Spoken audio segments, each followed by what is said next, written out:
Well, good morning, everybody, and welcome to the National Prostate Cancer Audit Quality Improvement Programme for today, the 16th of December.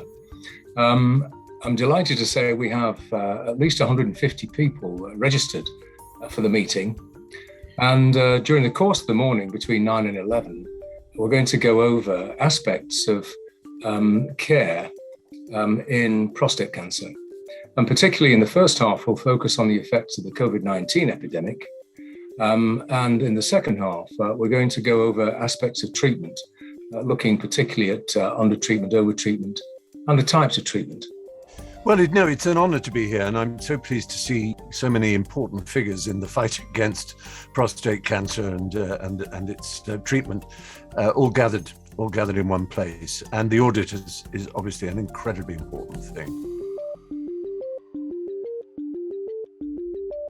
I'd like to thank you for joining us in this first session, during which I'll present recent findings from the audit in exploring the impact of the COVID-19 pandemic. Thanks for the invitation to talk today.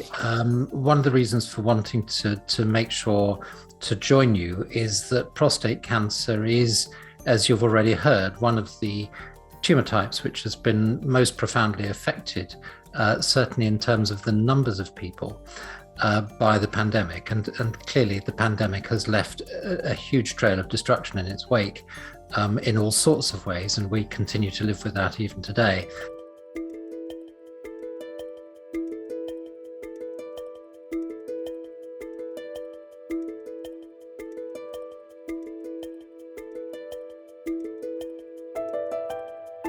We did some work that was essentially looking at variation in the use of radical local treatment for men with high risk and locally advanced prostate cancer.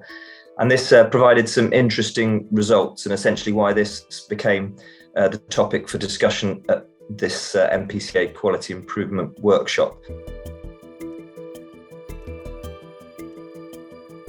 Unfortunately, Danielle Harari can't be here, or Tanya Kelsey.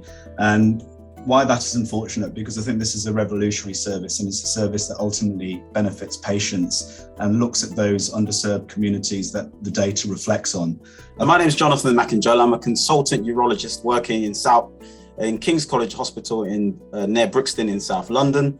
And I'm going to be tackling the very complex issue of how we reduce variation in access to treatment for all men and experience of Black and ethnic minority groups.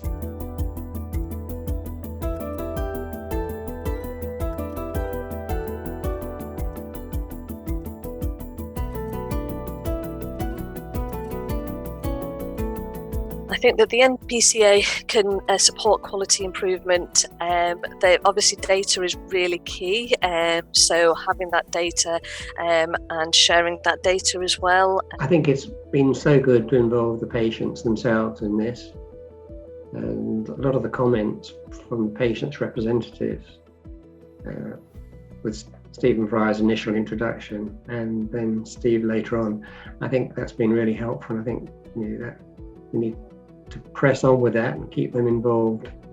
So that's where we'll get a lot of information about where we can do better managing this horrible disease. It's a huge privilege for a patient to end a meeting of mainly doctors, and I know how important that it is to the NPCA for patients to be involved, and I'm very privileged to be part of that. And I've looked at the attendees, and there are some people I know from our patient forum that we've set up with NPCA, because it's important for everybody, not only patients but for the general public, to have accurate data which is presented in an accessible and a totally non-sensational manner.